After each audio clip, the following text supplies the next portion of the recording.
Hi everyone, DrChessRob is here. Welcome to the Chess Clinic.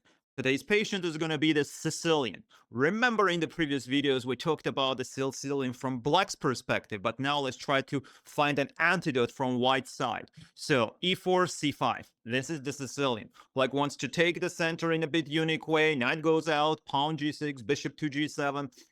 It was played a lot by very powerful grandmasters and lots of world championship matches. So Bobby Fischer, legendary Bobby Fischer, of course another legend, Garry Kasparov, played this their whole chess career.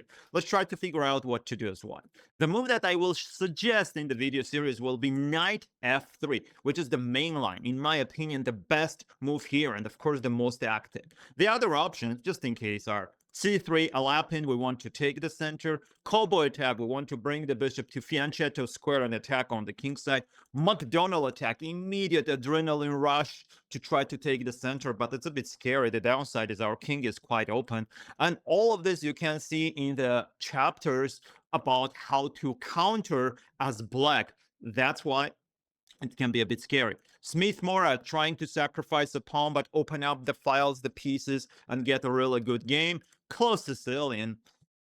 Just a calm way to play. We're trying to be relaxed, and then pawn g3, bishop g2, g3, the last Kirdunin, some flexibility. Maybe we will add c3, d4 to it. Knight e2 carries variation, which is also flexible, and c3, d4 is possible, immediate d4, or g3, bishop g2, and bishop c4, which we can call the bishop line or the Bodler attack. It's more typical to the Italian. Compared to the Italian, the bishop is not going to be that active because black can play pawn e6. The pawn is not on e5. But let's figure out the main line. So today is going to be the intro part. We'll try to understand the entire anatomy, like a pathophysiology about the Sicilian, see what's going on. But later we will try to understand every organ system one by one. So knight f3 is the line that I will suggest.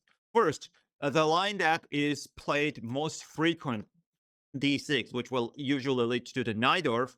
So d4, we're going to grab the center. We're not going to play c3 takes, knight takes d4.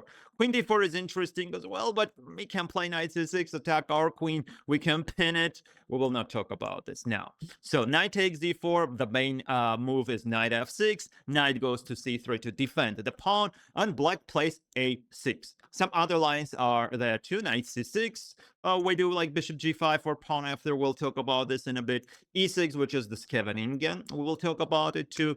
g6, which is the normal dragon variation, but the pawn is not on d7. It's already on d6, which is usually better for white. If you check the videos about the Sicilian from black side, you saw how important it is to have the pawn there. If you didn't, go there. Check it. So after a6, bishop to e3. First of all, what black wants to do, they want to push the pawn to b5, bring the bishop to b7, stop our knight b5, bishop b5 check. In some positions after e5, this knight b5 move, bishop b5 check are going to be very annoying. So that's why they're going to play a6 to Najdorf, and after which we can do either bishop e3, which is in English attack. We'll talk about this the most because we have one like generalized setup here. The move bishop g5, which is really crazy. This was played a lot, but the most insane line with bishop g5 and then f4. Bishop c4, Fischer's favorite in different positions with short castle, then f4, f5 push, Lipnitsky attack. a4 to stop the move b5, more strategical. Bishop e2, quite calm, which is called Opochensky.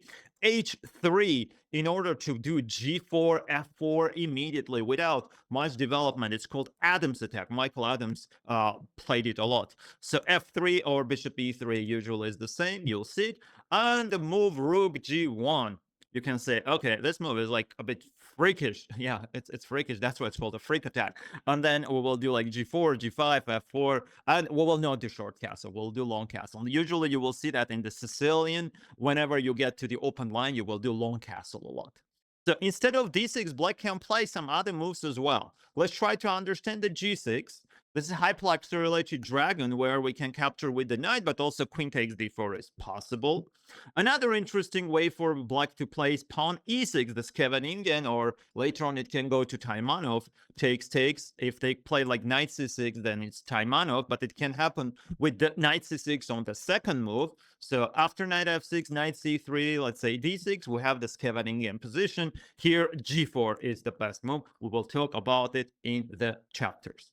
So instead of e6, black can play the move knight f6, not the best, Nimzovich, e5, and then knight c3. We will talk about this. An interesting move, pawn a6, in order to defend this square, and then do like knight f6, and then e5. We will see what are the antidotes. So for this one, and of course, more like main lines, which can happen a lot, is the move knight c6. After d4, of course, we can do some other moves like bishop c4, knight to c3, bishop to b5, which is the Rossolimo. Again, check the Sicilian is black. Pawn c3, which is the Alapin. So instead, we're going to do d4. Takes, and then knight captures d4. And here, black has tons of different ways to play. This is probably one of the most convoluted way. The Najdorf is easier, the dragon is easier, but with knight c6, you need to memorize lots of lines. If you want to learn the theory, that's the only way. Chess is a bit similar to medicine. Tons of information is that. So, some rare lines like queen b6, queen c7, d6, d5, I'm not going to talk about them much. e6, Taimanov variation where we do like knight c3. Black's idea is to be flexible, open up this bishop, bring the knight to f6 at some point. We'll try to figure out what to do there. Immediate e5, which is called a Lowenthal variation, attacking the center. We don't capture because then he will have very good chances as black to push d5 and then get important squares. After knight b5, d6, either pawn c4 or knight c3. This position is quite interesting. This is the main line. The move knight f6, knight c3, and then g6, or pawn e6. This is called four knights variation. We capture and then play 5. We will see what's the idea for all of this.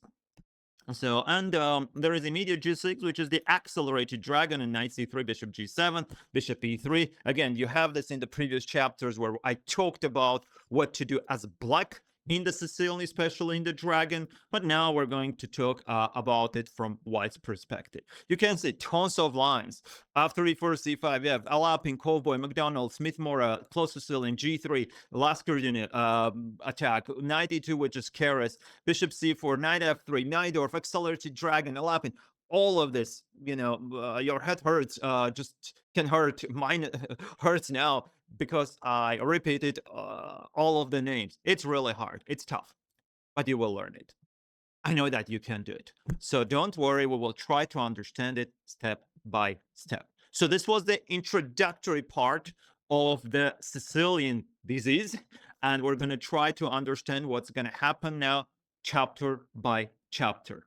So let's go to the next video. Please like and subscribe and leave your comments below. If you have any interesting games about the Sicilian, please send in the link in the description. I'll see you then. Have a great day.